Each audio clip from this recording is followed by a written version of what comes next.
Hey everyone, welcome back to the channel. In today's video, I will show you how to generate AI images with ChatGPT in 2025. The latest version of ChatGPT, which is ChatGPT 5, now includes the built-in image generation so that you can create the visuals directly with the prompts. So without further delay, let's get straight into it. First of all, you need to come here on chatgpt.com. You can also download and install the ChatGPT application on your phone. Then you can give the image generation prompt there as well and start generating your image. Now over here, once you are on your web browser, once you log in into your ChatGPT account, you are going to see this type of section in front of you. Now over here, you just have to do nothing but to just start typing your prompt right away. For example, let's say I gave it this prompt, that is generate a 3D style image of a futuristic city skyline at sunset with neon lights.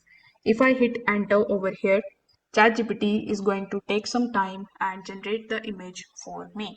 Now, if the first result isn't perfect for you, you can just simply adjust the description slightly.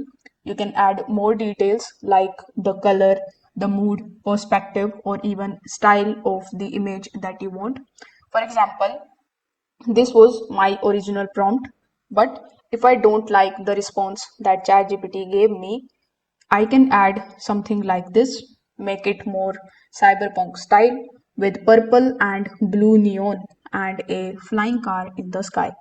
So here if I hit enter, ChatGPT is going to work on the image and it will just take my prompt and make the adjustments in my image that I wanted to generate.